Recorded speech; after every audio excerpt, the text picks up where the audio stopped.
Masculinity is in crisis. Or at least that's what people say. Why are men in such crisis? Crisis afflicting young men in this country. Masculinity is in crisis. It's what people have been saying for quite some time now, actually. There's been consistent writing about the perilous state of masculinity for centuries now. During the Industrial Revolution, it was fear that masculinity was being replaced by machines. The World Wars threw into question the traditional vision of a supposed masculine glory of war. The post-war economic realignment saw complaints of men being emasculated by the shift toward white-collar jobs. The rise of second-wave feminism brought with it the decline of a role of main breadwinner. And it goes on and on and on. People across the political spectrum have said men are in crisis because they're too soft, or because they're not soft enough, because they're doing too much labor, because they're not doing enough labor, because their fashion isn't right, because they don't consume the right culture, and a million other reasons. The never-ending crisis of masculinity has become so ubiquitous that I almost wonder if being in a perceived crisis could be considered a key tenet of contemporary models of masculinity. With all this noise, it can be hard to separate authentic concerns from the culture war and the yawning sea of masculine grifters. But make no mistake, there are some very real and unique issues facing men in the modern age. A 2023 report from the nonprofit Equimundo said that 2/3 of men between 18 and 23 said, "No one really knows me." A 2021 study by the Survey Center on American Life said less than half of all men felt satisfied with their friendships. Young men are having less success than women both romantically and educationally. Many are feeling threatened by a fast-changing world and alienated by social movements that they feel have left them out of the conversation. As a result, a lot of these men are turning to dangerous figures and reactionary movements promising to give their lives meaning. There's been gallons of ink spilled about this problem over the years, and there's thousands of different takes on it. But the one thing that a lot of people seem to agree on is that our society is lacking a clear model for what a contemporary masculine identity should look like. And as a man, that's a struggle that I understand very well.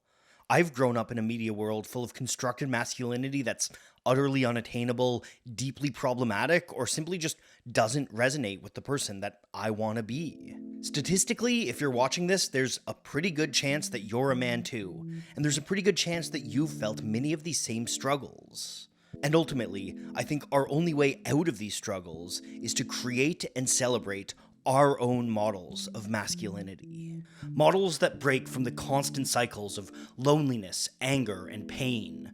Models that give us meaning and purpose. Models that allow us to feel pride in ourselves and allow us to feel the genuine joy of masculinity. And in my opinion, one of the best models for a new modern masculinity that I've ever seen was laid out back in 2018 by the British band IDLES on an album called Joy as an Act of Resistance. Let's take a closer look.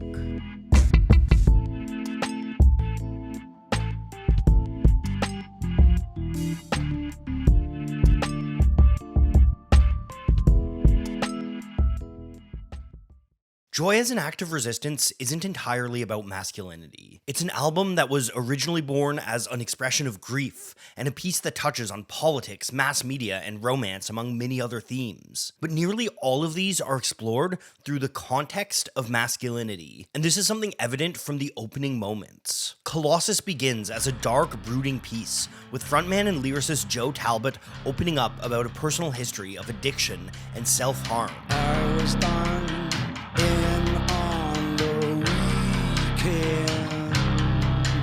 The weekend lasted 20 years. Talbot characterizes himself with 3 words in the opening verse: tender, violent, and queer.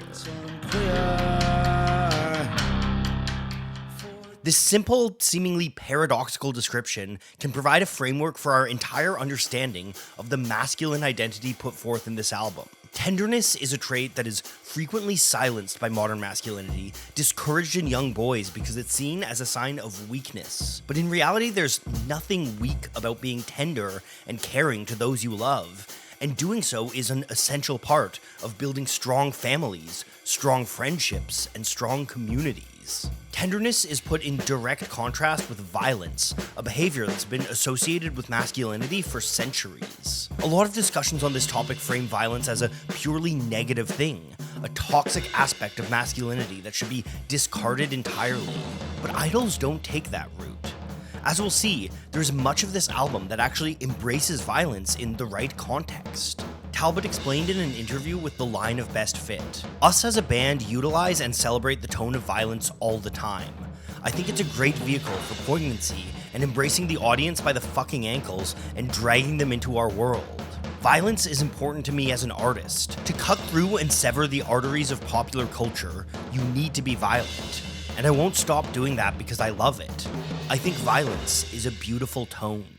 Rather than trying to soften or smother the violent tendencies, Talbot's vision for masculinity is one that embraces these urges and uses them to fuel righteous anger.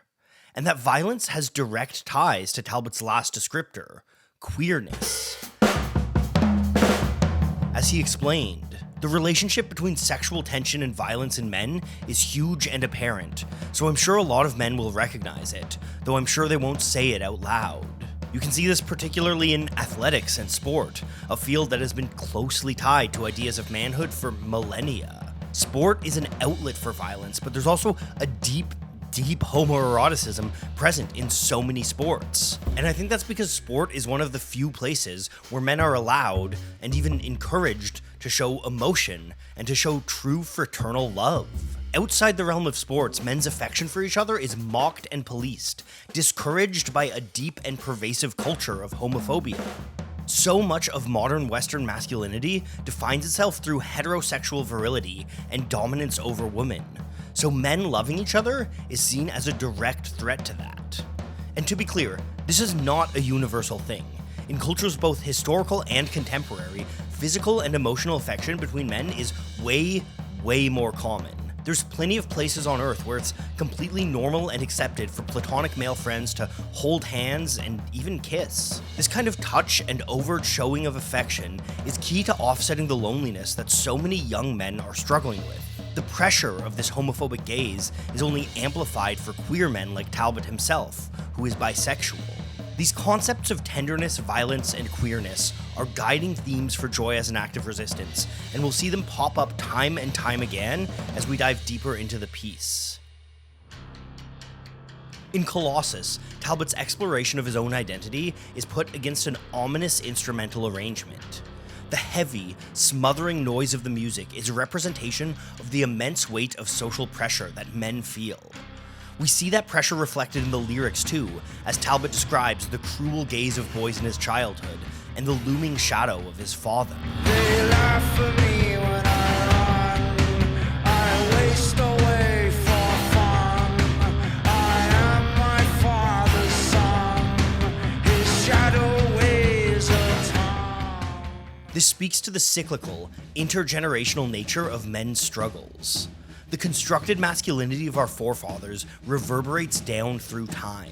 Talbot speaks openly about his positive relationship with his own father, but he told Kerrang that this lyric went beyond himself. The ideas and expectations of fatherhood is that there's a whole history, a long line of inherited impetus in not succeeding as a man that comes from the Middle Ages and beyond.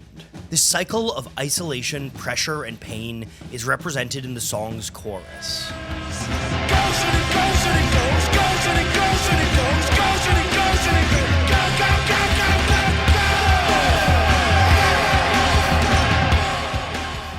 Speaking with KEXP, Talbot said that breaking and changing these cycles was the main point of the album. There are patterns of behavior that come from our social upbringing as far as our parents and to our communities and to our country. There's cultural patterns that have shaped our consciousness, but we're aware of them and we're mindful of it. So how do we break through these cycles of loneliness and pain? Talbot's answer is right there in the album title, Joy. Just as Colossus seems to be reaching its bleak conclusion, IDLES erupt into an unexpected coda, a triumphant musical expression of pure joy paired with a defiant shout of resistance.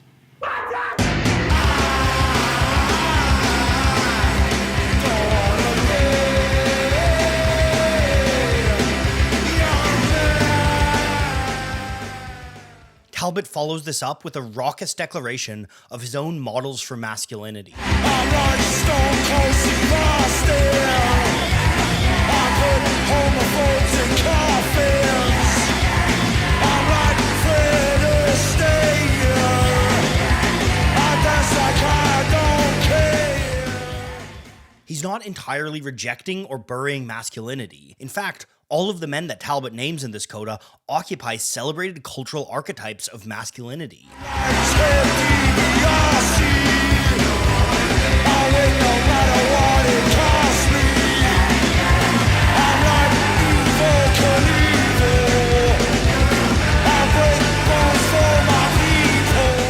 IDLES are embracing these figures and celebrating them as role models for a new modern man. This man is violent against those who are hateful and willing to put his life on the line for his community. It celebrates traditional masculine ideals like strength or the ability to provide, but it rejects the harmful pressures that suffocate so many men, choosing instead to celebrate emotion, love, and self-expression. There's hardly a moment to breathe at the end of Colossus before IDLES erupt into Never Fight a Man with a Perm. Talbot told NPR that this song was a knife to cut through the macabre timbre of the album's arch. Guitarist Mark Bowen provided the knife he needed with a loud and angular guitar riff. John Beavis's drums thunder as Talbot imagines himself facing off in a bar fight against a walking representation of the kind of masculinity that he hates.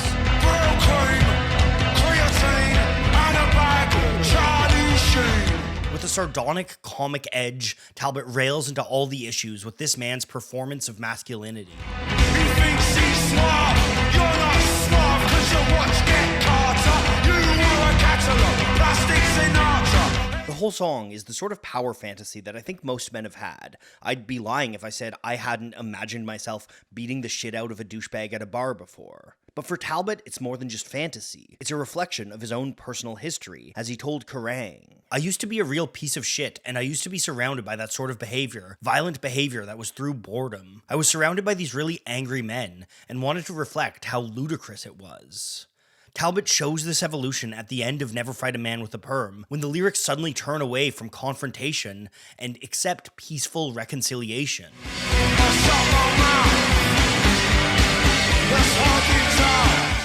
It's an acknowledgement that this obnoxious douchebag character is struggling with the weight of masculinity just as much as Talbot is. And by insulting and trying to fight this man, Talbot would just be falling into that trap of policing masculinity, reinforcing the very social system that is oppressing him. One of the biggest influences on Joy as an Act of Resistance is the book The Descent of Man by Grayson Perry. Perry is a British artist and self-described transvestite. His book provides a unique perspective on manhood, given by someone who is a man, but also sits on the fringes of masculinity, actively embracing so many of the things that modern masculinity rejects. In the book, Perry talks about the concept of men having a personal governor in their head, in charge of assembling their vision of masculinity. Every man's personal governor has picked up instructions from a variety of sources: parents, teachers, friends, films, TV, books, on what it is to be masculine. He takes ideas and images from these sources and assembles them into a model of a perfect man. The governor sits there, constantly checking that his man is living up to this ideal. If the man fails, he's made to feel unworthy. He may hate himself. He may take it out on others. This governor puts us into a state of constant self-surveillance, worrying how we're being perceived and what others will say about us and our masculinity.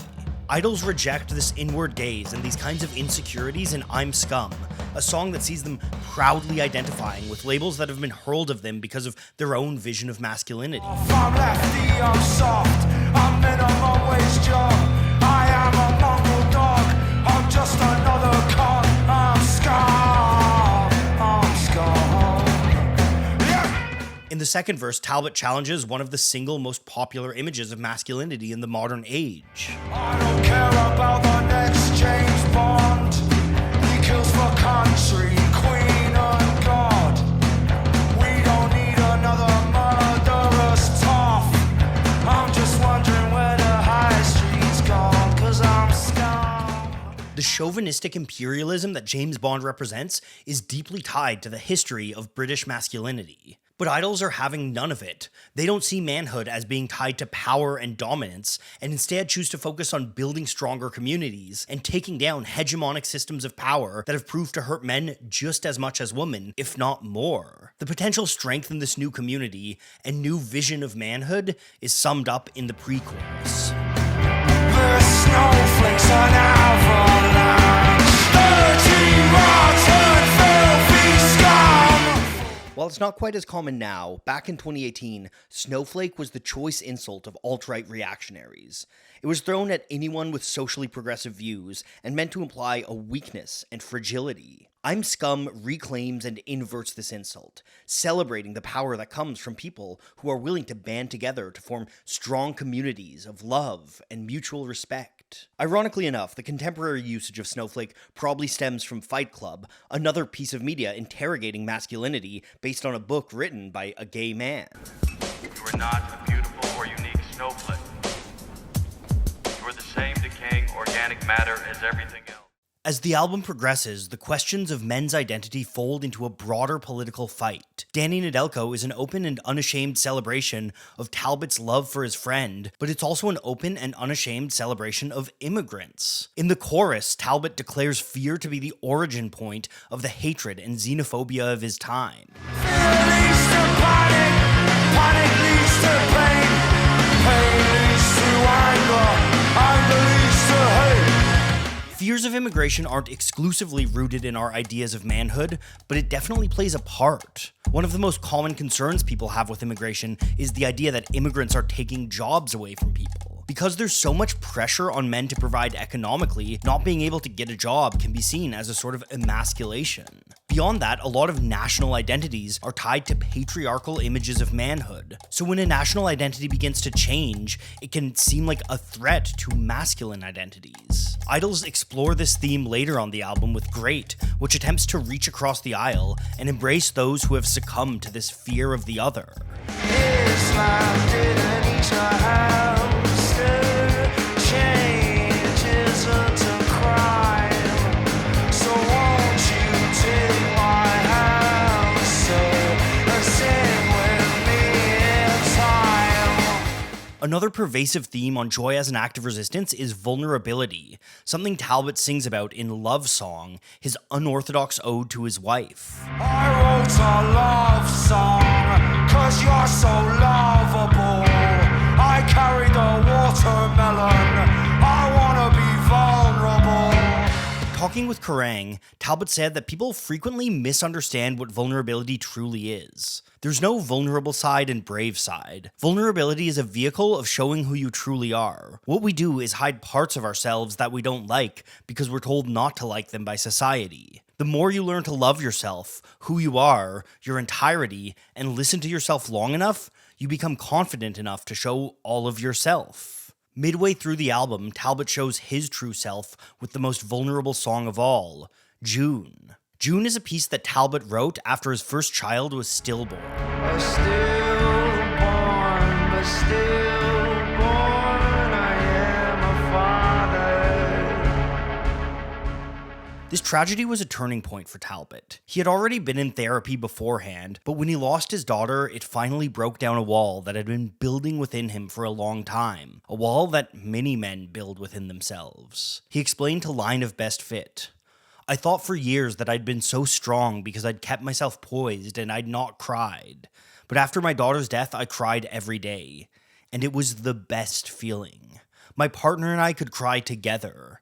It's the best feeling in the world to have that connection." June is carefully placed in the middle of the album, hitting as a dark and unexpected shock, just like tragedy always does. And just as Talbot's tragedy gave way to a deep personal catharsis for him, June gives way to the album's greatest moment of catharsis, Samaritans. More than any song on the album, Samaritans is an explicit condemnation of the way our society forces an impossible standard of masculinity on young boys. Man up, sit down, chin up, pipe down, socks up, don't cry, drink up, just lie, go some balls, easy, go some balls. The music chugs with mechanical precision as Talbot personifies all of the cultural and social influences responsible for creating modern masculinity. His words echo those of the fathers, teachers, coaches, peers, media, and myriad other influences that drill into young boys' heads from the moment they leave the womb. This constant pressure drives men to the edge, fills us with insecurities, and encourages us to bottle up our feelings.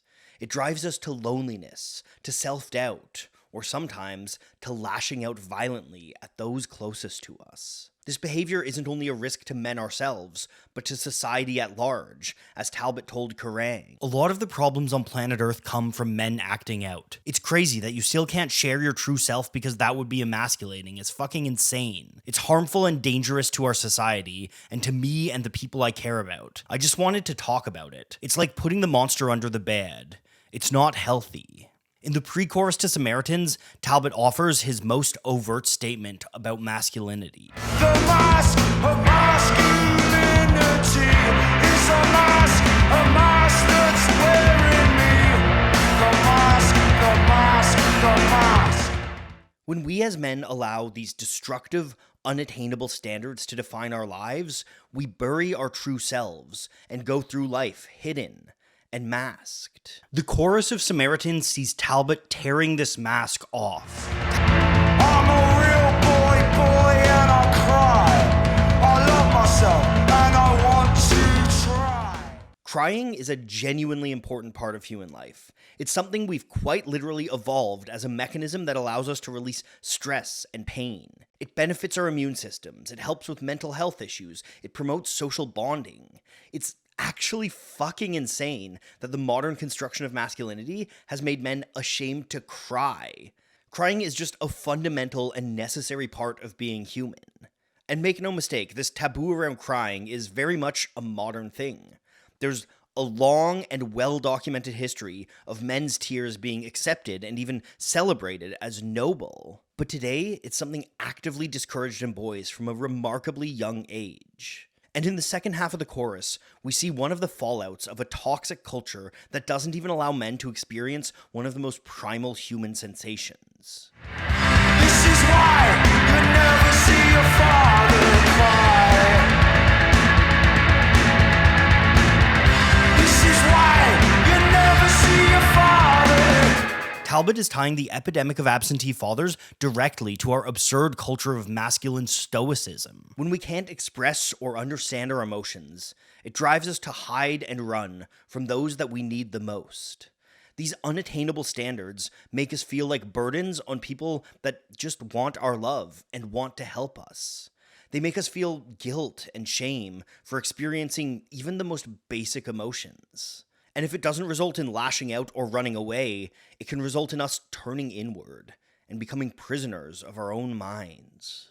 Nearly 1 in 10 men experience some form of depression or anxiety, but less than half of those seek treatment for it. This is a direct result of a culture telling people that they should man up or suck it up. A culture that equates looking for help or trying to improve oneself with weakness and failure. IDLES named Samaritans after a British charity that provides support to those in emotional distress and is particularly known for their telephone helpline. Talbot told the BBC, "Samaritans as a charity, it's the epitome of what we want to achieve, the awareness of how lucky we are with our support network, and it's about replacing that for people who don't have it. It saved the lives of 2 people that I know, and it's a beautiful thing."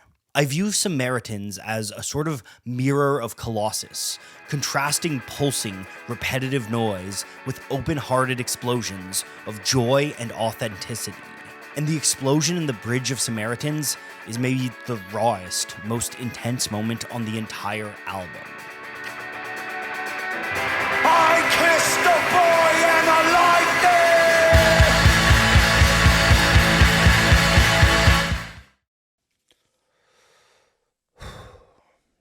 There's a reason why Joy as an Act of Resistance is such an important piece of art for me. I'm intimately familiar with so much of what IDLES talk about on the record. Everything I've said in this video about bottling up emotions, about loneliness and isolation, about feeling ashamed of crying. It's all stuff that I've felt. It's stuff that I still feel, even with years of work and self-reflection. This shit runs deep, and these cycles are hard to break. But for me, joy as an act of resistance has always provided hope of a way out of this exhausting and painful existence. It's shown me the path, and now I'm ready to stop letting the mask of masculinity wear me. I'm ready to step out and be a real boy. I'm ready to accept the truth of my tenderness, to figure out when to use my violence, and to be open about my queerness. Like Joe Talbot, I am also bisexual. It's not something I'm very open about. In fact, there's a lot of people very close to me who will only be learning this by watching this very video. And the main reason why I've kept this to myself for so long is because of toxic masculinity. Because I was raised in a world that taught me that queer was just about the worst thing a man could be. And I'm fucking tired of giving in to the pressures of that world. I don't want to divulge too much more about this because, frankly, it's private. But I can tell you that I have kissed boys, and I have liked it. And I'm not going to hide that anymore. IDLES have shown me the power and freedom of vulnerability, and their music has helped me construct an identity for myself free from all the toxicity of the society around me. And that's exactly why they made the album, as Talbot explained to the line of Best Fit. That's what I want my music to do. I want one individual to realize that it's okay to look at their own faults, and to love each other for who they are, and not want to be accepted by society for that. We don't need to lean on society for that. You can accept yourself, and you can feel less defensive about trying to protect yourself from all the shit. So you're opening yourself up, becoming vulnerable, and opening up to new ideas. If you're a man out there hurting, feeling lonely, feeling under pressure, feeling hopeless and broken by a strange and scary world, this video is for you. I know that feeling. I've been there. Especially when I was coming of age, I really struggled with a lot of this stuff, and it almost led me down some dark paths. Luckily, I had the support of incredible people around me, and because of them, I've been able to become the kind of person that I aspire to be. I know there are so many young men out there struggling with this stuff, and one of the things that really, really breaks my heart is that I think sometimes the discourse around masculinity makes them feel like they're part of the problem. So I want to tell you right here, right now, you are not the problem. You are the solution. It doesn't matter what you've done. It doesn't matter who you've been. Masculinity fucks us all up in our own ways. If you're ready to acknowledge that, and if this terrible masculine ideal has caused you as much pain and confusion and struggle as it has to me, then let's get rid of it. Let's work together to build a new, healthy ideal for what a man should be. Or really, let's build multiple new ideals, because despite what media messaging and certain grifters have said, there's no single blueprint for masculinity. There is no perfect archetypal man. Masculinity has the potential to be a beautiful and diverse cultural construction that speaks to the many different experiences that men have and to the different life paths that we want to take. But if we're going to create this new masculinity, we need to start with opening up, with loving ourselves, and with learning how to let ourselves feel true joy. On Joy as an Act of Resistance, IDLES follow up Samaritans with an anthem of self-love, Television. If someone talks to you the way you do to you, I put their teeth through. Love yourself. This song is a perfect example of the positive violence that Talbot talks about throughout the album. It's taking the anger we feel at the world and throwing it back to the very sources of that anger, challenging the fucked up and pervasive media environment, beaming unattainable messages of beauty and self-worth into our heads every day. I go outside and I feel free, 'cause I smash mirrors and fuck TV. IDLES' take on beauty standards is wonderfully gender-neutral and universal, because while there's rightfully a lot of discussion as to how beauty standards affect women, it's also something that plays heavily into so many men's self-perception. And that's what they do. The bastards make you not want to look like you, so you pay through the nose to look like someone else, or the widows on the show. Love yourself, love yourself. The message that IDLES deliver in television isn't exactly a new one. There's plenty of self-love anthems out there, but Talbot hoped the unique tone and timbre of television would separate it from the pack. He told Kerrang!, "Yes, it has been said before by Beyonce, a millionaire who looks amazing wearing a bin bag. I was born with club feet, was overweight, alcoholic, balding, awful teeth, and eczema. I think it's a lot more authentic and relevant for someone like me to say it, because I've been told by proxy of awful advertising and articles in all these horrific magazines and newspapers that I'm ugly and not worthwhile throughout my life at different points." I think this gets to one of the most powerful things about Joy as an act of resistance. Most of the topics talked about on the album have been touched on in all sorts of different ways by all sorts of different artists, but there are a few pieces out there that are so simple and direct about it. Throughout the entire album, Talbot wields his lyrics like a blunt sledgehammer, smashing unapologetically through the noise of our culture. The result is something that eschews beauty and complexity in favor of honest, pure emotion. And frankly, I think that's something we need a bit more of in the world. The second last song on the album is the only piece not written by Talbot. It's a cover of the 1962 soul classic Cry to Me by Solomon Burke. Come on, you cry to me. This might seem like a bit of an unorthodox piece given what the rest of the album looks like, but IDLES do a remarkable job at recontextualizing the song and performing it in their own distinct voice. Notably, they make a slight adjustment to the lyrics, which shifts it from being a romantic piece about consoling someone in heartbreak into a more platonic piece speaking to loneliness at large. When someone leaves you all alone and nobody calls you on the phone, don't you feel like crying? Framed within the context of an album that dives so deeply into men's issues, it's easy to see this as IDLES reaching a hand to all the lonely, alienated men of the world. All the men who have bottled up their emotions and buried their true selves, chased away potential friends and lovers, and spiraled into a bleak and hopeless existence. As the song launches into the last chorus, we can feel Talbot shouting his soul through the mic, telling us that we are not alone.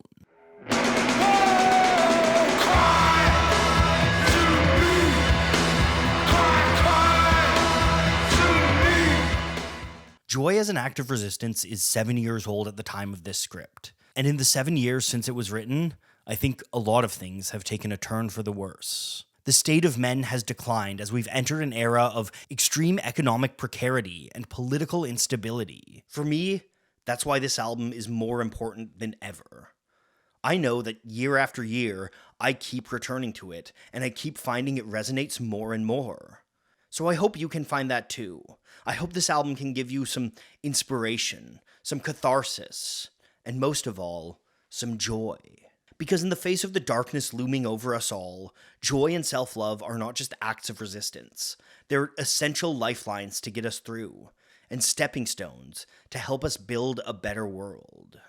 For me personally, as I continue to explore what it means to be a queer man in a regressive age, I'll continue to look to Joe Talbot for inspiration, and I'll continue to blare this album and dance like I don't care. I want to finish on one more quote from Talbot's interview with The Line of Best Fit, a quote that I think sums up so much of the album, and a quote that stands as a cornerstone for my own personal model of a new, better masculinity. I am, to the naked eye, the layman, a bloke. I'm wide-framed, stumpy, and aggressive, but my aggression is full of love, full of compassion and self-acceptance, full of open-mindedness. I am aggressively loving. I am full of joy.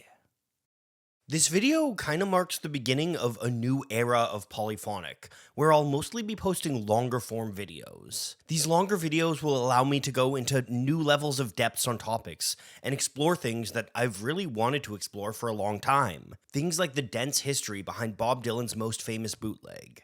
That's the topic I'll be exploring in next month's video, which runs almost an hour and sees me trace the obscure origins of blues songs, tell the story of the birth of music bootlegging, and dive deep into the lyrics of one of Bob Dylan's finest songs. If that sounds like the sort of thing you might enjoy, well, I've got some good news for you.